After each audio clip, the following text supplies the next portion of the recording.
요한일서 4장에서 이 사도 요한은 하나님의 사랑에 대해서 계속해서 길게 말하고 있습니다. 하나님의 사랑은 그분의 아들 예수 그리스도를 세상에 보내셔서 화목 제물로 삼으신 것에서 나타났고, 하나님께서는 그 아들을 통하여 구원하신 모든 백성에게 성령님을 보내주셨습니다. 성령님을 통해서 성도들은 하나님 안에 거하며, 또한 하나님께서 그들 안에 계셔주시는 하나님과의 참된 교제를 누리게 됩니다. 이렇게 하나님과의 풍성한 교제를 누리게 되는 성도들은 그 교제 가운데에서 또한 확장시켜서 서로를 사랑하게 되는데, 이 형제 사랑이 이루어질 때 하나님의 사랑이 우리 안에서 온전하게 된 것이라고 하셨습니다. 서로 사랑한다는 것은 형제를 나 자신과 같이 사랑하는 것입니다.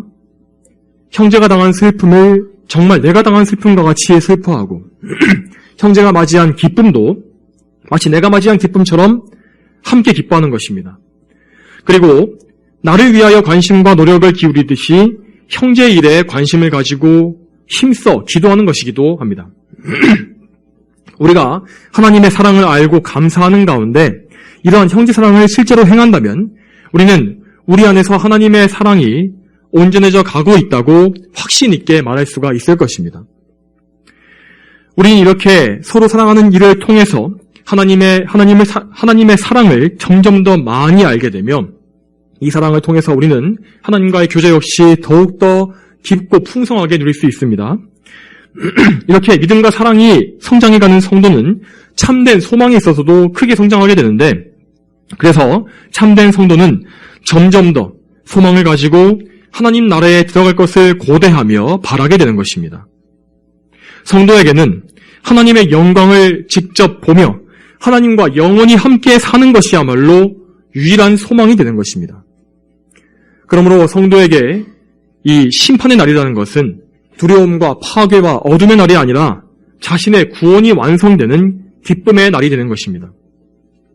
이처럼 하나님께서는 그분의 택하신 백성을 먼저 사랑하시고 그들에게 믿음을 주셨으며 또한 소망도 주심으로써 심판날에 담대함을 가지게 하셨습니다. 그런데 이 담대함의 반대말은 두려움이라고 할 수 있습니다. 오늘 본문에서 요한 사도는 하나님의 사랑이 두려움을 내쫓고 성도에게 담대함을 가지게 한다고 말씀합니다. 이 말씀은 하나님의 사랑이 없는 모든 죄인들에게는 담대함이 있는 것이 아니라 하나님께 대한 근원적인 두려움과 공포심이 있다는 사실을 보여주고 있습니다. 여러분, 첫사람 아담과 하와가 창조되었을 때 그들은 하나님께 대해서 어떠한 거리낌이나 공포심도 가지지 않았습니다. 그들은 하나님께서 지으신 아름다운 동산에서 하나님과 교제했으며 또한 생계에 대한 걱정이 전혀 없이 모든 열매를 마음껏 따먹을 수가 있었다고 합니다. 그러면서도 그들은 게으르게 노닥거릴 필요가 없었으며 동산을 관리하는 일에 종사하면서 성취감을 누리기도 했습니다. 또한 아담과 하와는 하나님께서 맺어주신 부부로서 온전한 연합을 이루었고 아무 다툼이나 근심이 없이 미움이 없이 서로를 완벽하게 사랑하며 즐거워할 수가 있었습니다. 그들은 또한 아무 죄가 없이 순결했기 때문에 부끄러움 자체가 무엇인지 수치가 무엇인지를 알지 못했습니다. 따라서 옷으로 몸을 가릴 필요도 없었습니다. 그만큼 그들은 어떠한 부정적인 감정도 없이 완전한 자유와 평안을 가지고 살 수 있었던 것입니다. 그랬던 아담과 하와에게 두려움과 부끄러움이 생겨나게 된 것은 그들이 하나님께 불순종하여 죄를 지었기 때문이었습니다. 그들은 하나님의 말씀을 신뢰하지 않고 스스로 높아지기 위하여 선과 악을 알게 하는 나무의 열매를 먹었고 그 즉시 그들에게서 죄의 효과가 나타나게 되었습니다. 창세기 3장 7절에 죄송합니다. 자, 그들은 눈이 열려 자기들이 벌거벗은 것을 알게 되었다고 했는데 여기에서 눈이 열렸다는 것은 좋은 의미가 아니라 죄로 인한 더러움을 그들의 양심이 눈이 열려서 인식하게 되었다는 것을 의미하는 것입니다. 그들은 불명할 수 없고 수치스러운 상태에 빠졌고 그래서 주변의 환경 역시 더 이상 자신들에게 우호적이지 않고 자신들을 모두 적대시한다는 생각을 가지게 되었습니다. 그래서 그들은 부끄러움과 불안감 속에서 나뭇잎을 엮어서, 그리고 하찮은 나뭇잎을 엮어서 옷을 만들어 입은 것입니다. 또한 8절에 그들은 하나님의 피에 숨었다고 되어 있으며, 또한 3장 10절에 그들은 아담이 하나님께 대답하기를 제가 주님의 소리를 듣고서 벌거벗은 것이 두려워 숨었습니다 라고 말합니다. 그런데 여러분, 정작 이들이 하나님을 두려워할 필요가 원래는 없었습니다. 정작 하나님께서는 불타는 진노와 심판으로 그들에게 오신 것이 아니었습니다. 물론 하나님께서는 그 당시에 아담의 범죄 사실을 이미 다 알고 계셨지만은 당시에는 단지 이 서늘한 그 저녁 때에 동산을 거니시다가 아담을 찾으시면서 내가 어디 있느냐라고 물으신 것뿐이었습니다. 그런데도 아담은 하나님을 두려운 재판관으로 여기면서 피하려고 한 것입니다. 이것이 하나님께 대해서 죄인들이 가지는 두려움입니다. 그들은 죄의 노예로서 죄책감을 느끼기 때문에 하나님의 공의를 두려워하며 또한 하나님 앞에 회개함으로써 용서받기보다는 하나님께 대해서 적개심을 드러냅니다. 그들은 항상 자기 양심에게서 비난을 받고 있고 그래서 살아가는 내내 공포에 질려서 불안감에 질려서 하나님에게서 도망치기 위해서 몸부림을 칩니다. 또한 죄인들은 그들을 둘러싸고 있는 모든 주변 환경으로부터도 공격받으며 두려움과 불안감 속에 살게 되었습니다. 죄의 수많은 열매들이 온갖 나쁜 것들로 세상 속에서 열매 맺게 되었기 때문입니다. 온갖 자연적인 재난과 다른 동물들의 공격과 질병과 노화, 생계의 문제, 전쟁과 다툼, 그리고 죽음 등등 인간은 이 모든 재앙들이 언제 어디서 자신을 덮칠지 모르기 때문에 늘 두려움 속에 빠져 있습니다. 그래서 인류의 역사는 온통 이 죄의 열매들과 싸우고 승리하기 위해서 버둥거린 흔적들로 가득한 것입니다. 사람들은 역사 속에서 늘 자기의 힘으로 온갖 재앙을 막아보기 위해서 힘써왔지만 겨우 한 가지를 막아놓으면 더욱더 강하고 새로운 재앙이 나타나는 그런 악순환이 계속해서 반복되어 왔습니다. 또한 모든 인류는 결국 마지막에는 가장 두려운 날에 처하게 될 것입니다. 그것이 오늘 말씀에 나와 있는 심판의 날입니다. 모든 죄인들은 자신이 언젠가는 공의로운 심판주 앞에 서게 될 것이라는 사실을 마음속 깊은 곳에서부터 깨닫고 있습니다. 그들의 양심은 그 심판에 대해서 소리치면서 계속해서 그들을 괴롭게 합니다. 그러나 모든 죄인은 눈멀고 어리석어졌기 때문에 의를 멀리하며 장차 불살라질 이 헛된 세상을 어떻게든 붙잡아 보고자, 이것을 어떻게든 낙원으로 만들어 보고자 하는 헛된 소망을 좇고 있습니다. 이러한 자들에게 예수님께서 다시 오실 그 재림의 날은 가장 두렵고 끔찍한 날이 될 것입니다. 여러분, 이것이 죄인의 상태입니다. 하나님께 불순종하고 죄를 짓고 그분을 떠나가는 일은 인간을 이토록 악하고 비참하게 불쌍하게 만들어버린 것입니다. 요한은 오늘 말씀에서 모든 죄인들이 가진 근원적 문제, 이 두려움의 문제의 유일한 해결책에 대해서 말해주고 있습니다.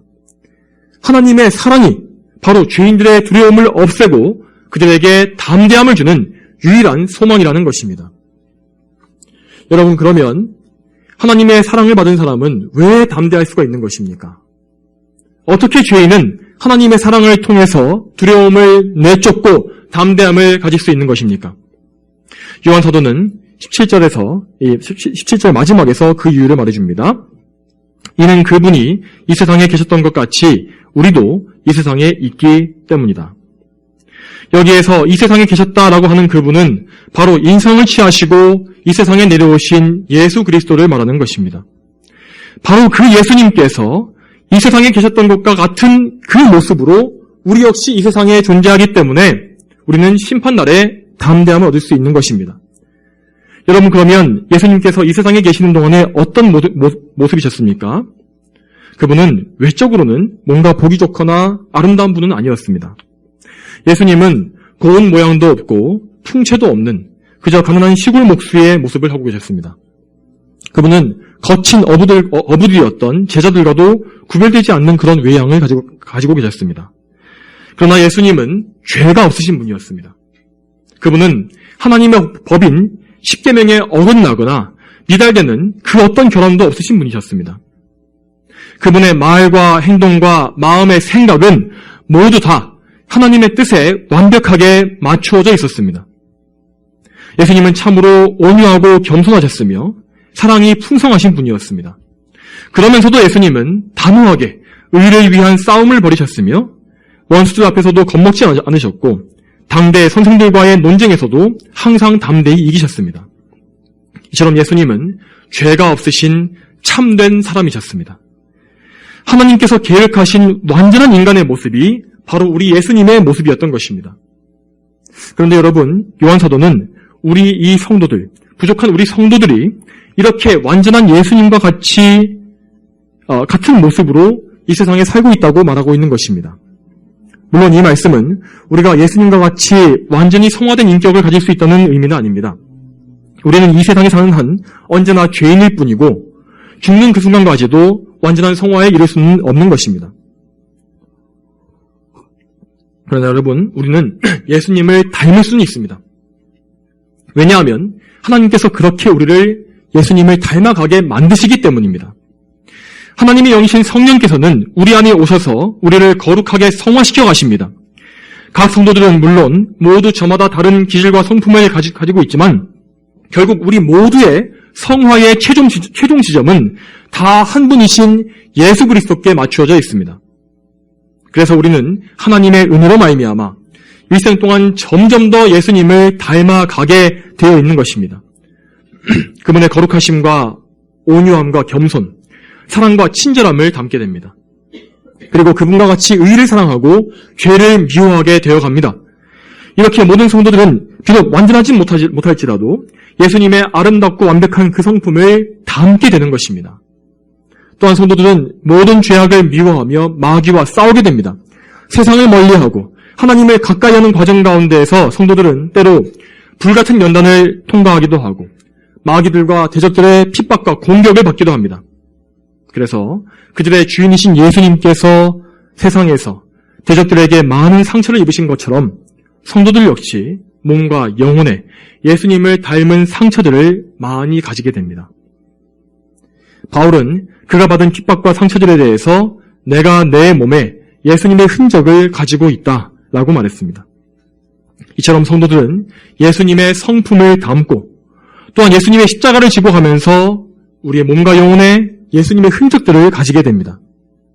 그리고 그렇게 성화와 연단의 과정을 통하여서 순결해진 성도들은 마침내 심판대 앞에 섰을 때에 자신과 닮은 분께서 심판의 보좌에 앉아있는 것을 보게 될 것입니다. 그러므로 우리는 심판날에 담대함을 가질 수가 있는 것입니다. 여러분, 그런데 그럼에도 불구하고 어떤 사람들은 이런 의문을 품을지 모릅니다. 우리가 예수님을 닮았다고 할지라도 여전히 많은 흠과 허물을 가지고 있지 않습니까? 우리가 아직까지 죄인이지 않습니까? 그렇다면 어떻게 우리가 심판대 앞에서 받아들여질 수 있겠습니까? 여기에 대해서 우리는 아무런 걱정할 필요가 없습니다.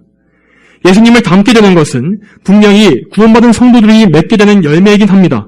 그것은 필연적인 열매입니다. 그렇지만 그것은 구원의 조건은 아닙니다. 물론 예수님을 많이 닮은 성도는 많은 칭찬을 받게 될 것입니다. 반대로 예수님을 적게 닮은 성도는 책망을 받게 될 것입니다. 그렇지만 예수님은 그분을 가장 덜 닮은 미약한 성도라 할지라도 결코 멸망에 던지지는 않으실 것입니다. 왜냐하면 그분 자신이, 심판주이신 예수님 자신이 그 모든 성도들의 의가 되시기 때문입니다. 그리스도께서는 아버지께서 친히 세우신 우리의 대표자로서 우리를 대신하여 모든 의를 이루신 분이십니다. 그러므로 아버지께서는 우리를 보시는 것이 아니라 우리의 믿음의 대상이신 예수 그리스도를 보시는 것입니다. 그리스도에게 우리의 의가 있으며 우리는 그분과 연합됨으로써 그분의 의를 소유하게 되었습니다. 우리가 심판날에 뵙게 될 심판주 예수님은 바로 우리의 의이시며 우리의 구원의 근거요, 우리의 구원의 대표자이십니다.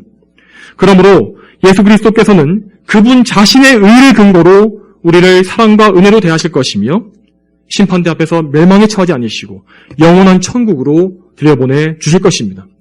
그렇기 때문에 우리 성도들은 이 심판의 날을 두려워할 필요가 전혀 없는 것입니다. 이어서 18절에서 요한은 이 담대함과 반대되는 두려움에 대해서 더 설명하고 있습니다. 18절 보겠습니다. 사랑에는 두려움이 없으며 온전한 사랑은 두려움을 내쫓는다. 여러분, 이 성경이 말씀하는 두려움에는 두 종류가 있습니다. 한 가지는 앞에서 설명드렸던 죄인들의 두려움으로서 여기에는 사랑이 없고 오직 형벌받을 것에 대한 공포심만이 가득합니다. 이 두려움은 마치 노예가 주인이 들고 있는 채찍을 무서워하는 것과 똑같습니다. 그런데 자신이 성도라고 하면서도 아버지 하나님에 대해서 이러한 종류의 두려움을 갖고 있는 사람이 있다면 그 사람은 거듭난 사람일 수가 없는 것입니다. 성경이 말씀하는 또 다른 두려움은 자녀가 사랑하는 아버지에 대해서 가지는 마음입니다. 하나님 아버지께서는 그분의 자녀들을 언약 안에서 예수 그리스도를 통하여 죄 씻음과 자비와 은혜로 대하시는 사랑의 아버지이십니다. 또한 그분의 자녀들은 하나님의 독생자 예수 그리스도를 통하여 죄 씻음과 의롭다함을 얻어 하나님의 자녀로 받아들여진 자들입니다. 이러한 관계 속에서 자녀들은 하나님 아버지에 대한 사랑의 두려움을 가지게 됩니다. 혹시 내가 조금이라도 하나님을 근심하시게 하거나 하나님을 노하시게 하지는 않을까? 아버지께서 주신 그 놀라운 은혜에 배은망덕하게 행동한 것이 혹시 없을까? 이런 마음을 가지면서 아버지의 영광을 가리거나 그분을 슬프시게 할 만한 그 어떠한 것도 피하기 위해서 조심하는 것이 바로 이 사랑의 두려움인 것입니다. 하나님의 자녀들은 율법의 심판 때문에 하나님께 순종하는 것이 아니라 자발적인 사랑으로 하나님을 기쁘시게 하기 위해서 애쓰는 것입니다. 이 경건한 두려움에 대해서 야고보서 2장 12절에서 이렇게 말씀하십니다. 자유의 율법으로 심판받을 자처럼 그렇게 말하고 행동하여라. 그냥 율법이 아니라 자유의 율법입니다. 이 자유의 율법이라는 것은 복음을 말하는 것입니다. 우리는 죄에서 자유를 누리는 가운데 하나님께 순종하기 위하여 기쁨으로 그분의 법도를 따릅니다. 우리 성도들은 기쁨으로 십계명에 순종하며 하나님을 마음과 뜻과 목숨을 다해 사랑하고 나의 이웃 역시 나 자신과 같이 사랑하게 됩니다. 이렇게 하나님을 사랑하는 자는 하나님께서 자신을 어떠한 사랑으로 사랑하시는지를 알고 또한 하나님의 성품도 잘 아는 사람들입니다. 그리고 그들은 이러한 온전한 지식 가운데에서 날마다 하나님과 올바르게 동행하며 그분의 도우심을 날마다 많이 경험해 온 사람들이기도 합니다. 이렇게 지식과 경험, 모든 면에서 하나님을 아는 사람들은 결코 하나님에 대해서 공포감이나 거리감을 가질 수가 없는 것입니다. 그러나 우리들은 언제나 연약하기 때문에 또한 죄된 본성을 여전히 가지고 있기 때문에 때때로 믿음이 떨어지고 사랑이 식어지거나 소망이 사라져서 낙심하게 될 때가 있습니다. 이럴 때에는 성도들이라 할지라도 두려움과 슬픔을 가지게 됩니다. 하나님의 사랑과 은혜에 대한 확신이 사라지고 하나님께서 나를 떠나신 것이 아닌가, 하나님께서 내가 원치 않는 두려운 결과를 내게 주시는 것이 아닌가 하는 그런 무서운 생각을 가질 때도 있습니다. 그러나 우리는 그럴 때일수록 오늘 읽은 요한일서의 말씀을 더 많이 생각해야 합니다. 사도 요한이 믿음으로 담대하게 말한 것을 보시기 바랍니다. 온전한 사랑은 두려움을 내쫓는다. 여기에서 내쫓는다라는 표현은 안에 있는 것들을 밖으로 내던져서 제거하는 것을 뜻하는 단어입니다. 이것은 그냥 집을 청소하듯이 천천히 정리하는 것을 말하는 것이 아니고 난폭하고 격렬하게 내던져서 치워버리는 것을 말하는 것입니다. 하나님의 사랑은 결코 무슨 솜사탕처럼 부드럽거나 연약한 것이 절대 아닙니다. 그 사랑은 매우 강하며 능력이 있는 사랑입니다. 그 사랑은 그분의 자녀들이 하나님이 아닌 다른 것을 사랑할 때에 질투하시기까지 하시는 그런 질투의 사랑입니다. 하나님께서는 그분의 자녀인 우리를 온전하게 하시기 위한 열심 있는 그 사랑을 갖고 계신 분이십니다. 그러므로 하나님의 사랑은 자녀인 우리 안에 하나님에 대한 의심이나 무지한 두려움이 있는 것을 참지 않으시고 그 모든 것을 우리의 바깥으로 내던져 버리실 것입니다. 아버지께서는 당신의 소유인 우리들에게서 모든 두려움을 이렇게 제거하시고 온전한 믿음과 사랑을 반드시 이루어 주실 것입니다. 여러분, 예수님께서 성전을 정화하셨던 사건에 대해서 생각해 보시기 바랍니다. 예수님께서는 3년간의 공생애 동안에 2번이나 예루살렘 성전에 들어가셔서 양과 소를 모두 내쫓고 환전하는 자들의 상을 엎어버리셨습니다. 그분의 열심이 얼마나 격렬했던지 제자들은 예수님의 모습을 보면서 주님의 집을 위한 열심이 나를 삼킬 것이다 라고 하였던 말씀이 기억날 정도였다고 하지 않았습니까? 예수님은 말씀하시기를 내 집은 만민의 기도하는 집이라고 불릴 것이다 라고 기록되어 있는데 너희가 그것을 강도들의 소굴로 만들었다 라고 말씀하셨습니다. 성도 여러분, 우리는 예수님의 피로 씻음받고 그분의 의로 옷 입은 사람들입니다.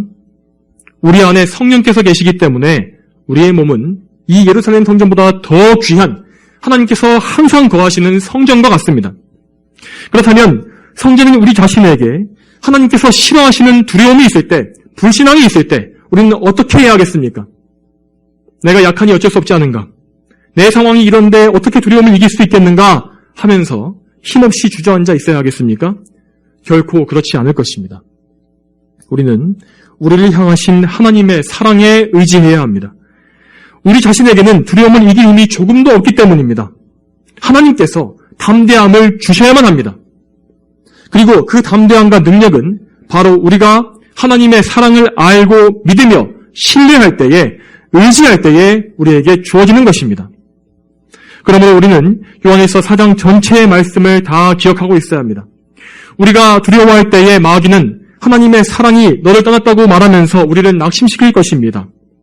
그러나 그런 유혹에 속지 마십시오. 우리에게는 하나님께서 우리를 먼저 사랑해 주셨다는 증거가 있습니다. 우리가 가진 이 성경에 기록된 변치 않는 하나님의 말씀에 자기 독생자를 이 세상에 보내주신 하나님의 역사가 정말 똑똑히 기록되어 있지 않습니까?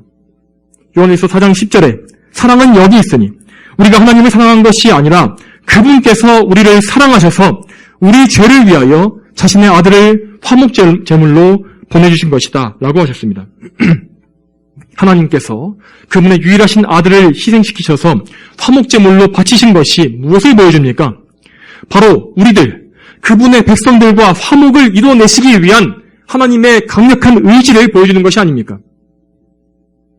우리가 가진 두려움에는 그 근원에는 우리의 죄악이 있습니다. 죄악된 본성이 의심을 만들고 결국 우리를 두려움에 빠지게 만드는 것입니다.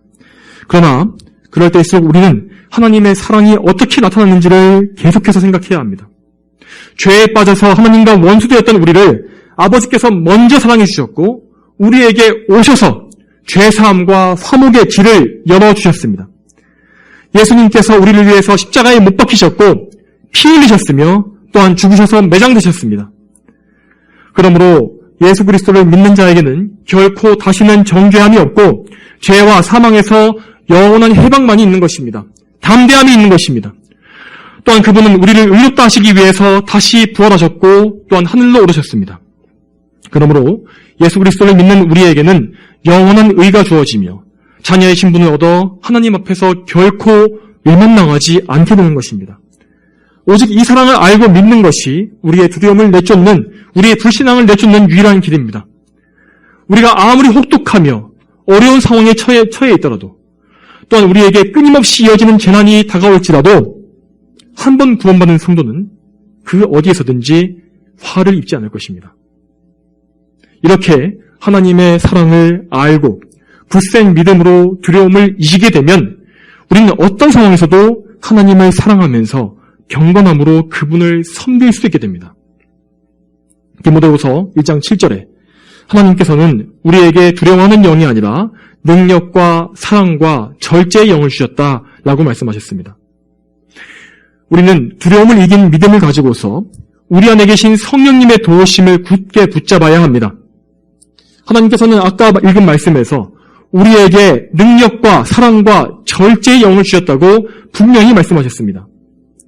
비록 우리가 불완전하고 연약할지라도 성령께서 우리를 강하게 붙잡아 주시면 우리는 믿음의 능력을 가지고 세상을 이길 수 있으며 사랑으로 하나님의 기쁘시게 할 수 있고 또한 절제함으로 모든 죄악과 정욕을 멀리하면서 거룩과 경건으로 살 수 있는 것입니다. 우리는 이 사실을 믿고서 성도다운 삶을 살기 위해 더욱더 힘써야 할 것입니다. 또한 히브리서 12장 28절에는 그러므로 우리가 진동하지 않는 나라를 받았으니 감사를 드리자.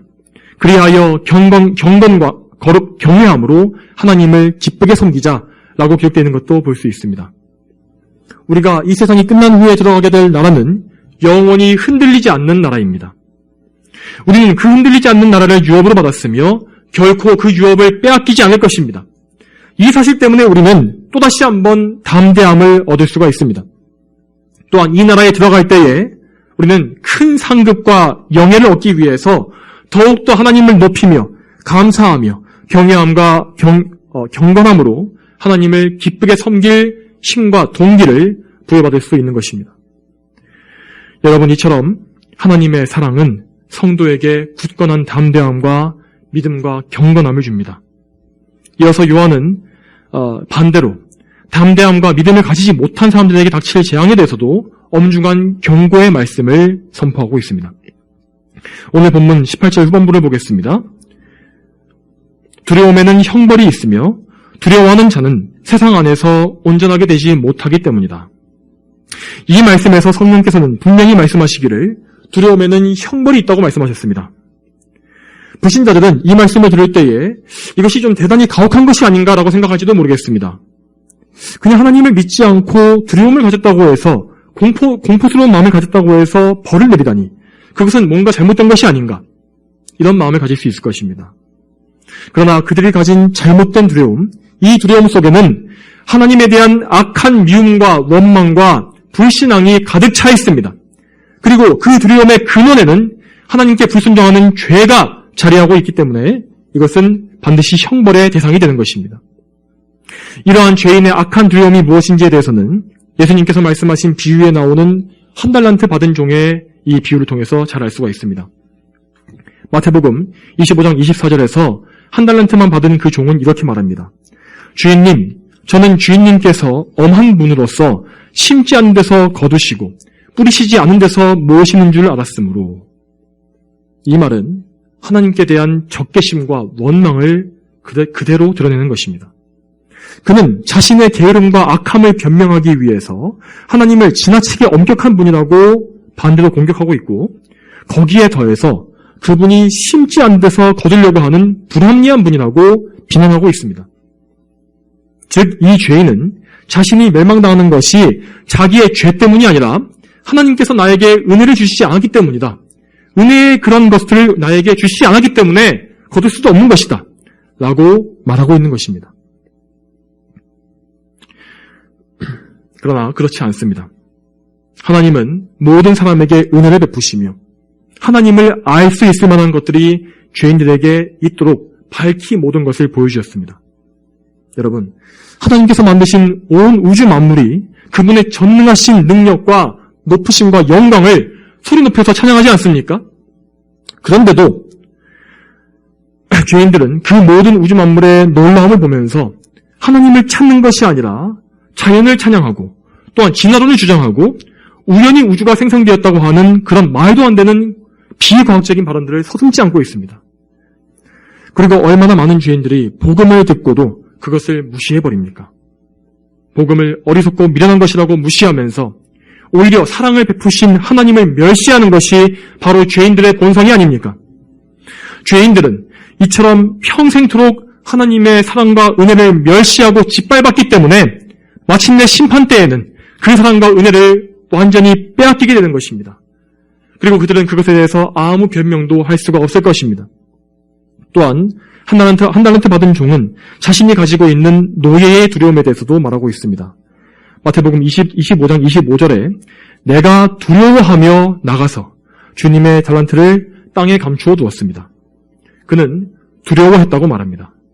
이것이 바로 오늘 본문에서 요한사도가 말했던 노예들의 두려움인 것입니다. 죄인들은 단지 두려워했기 때문에 형벌을 받는 것이 아닙니다. 두려움에 형벌이 있는 이유는 죄인들의 두려움이 하나님께 대한 적개심과 원망과 미움과 불신앙과 죄악과 이어져 있기 때문입니다. 이러한 두려움을 계속해서 가지고 있는 사람은 결코 하나님의 사랑을 알 수가 없으며 당연히 하나님의 사랑 안에서 온전하게 되는 것도 있을 수가 없는 것입니다. 마태복음의 비유에서 예수님은 이 악한 종의 최후에 대해서 이렇게 말씀하십니다. 마태복음 25장 30절에 저 무익한 종을 바깥 어두운 곳으로 내쫓아라. 거기에서 통곡하며 이를 갈 것이다. 이 말씀과 같이 죄인들은 결국 그들의 죄로 인해서 형벌을 받아서 바깥 어두운 곳으로 내쫓길 것입니다. 여러분, 심판날에 모든 불신자들은 그들의 불신앙과 죄 때문에 하나님의 은혜 바깥에 던져지게 되는 것입니다. 이 말대로 그들이 던져질 지옥은 하나님의 은혜가 조금도 없는 것이며 하나님께서 주시는 그 어떤 빛도 없이 캄캄한 곳입니다. 그들에게는 이제 어떠한 기쁨이나 즐거움도 없을 것이며 오직 슬픔과 후회로 통곡하면서 이를 가는 일만이 영원히 이어지게 될 것입니다. 성도 여러분, 우리는 이 악한 종의 최후에 대해서 잘 생각하고 기억해야 합니다. 주님께서는 이 악한 종을 가리켜서 무익한 종이다라고 부르셨습니다. 우리 주님에게 아무 쓸모없고 유익이 없는 자가 된다는 것이 얼마나 두렵고도 슬픈 일입니까?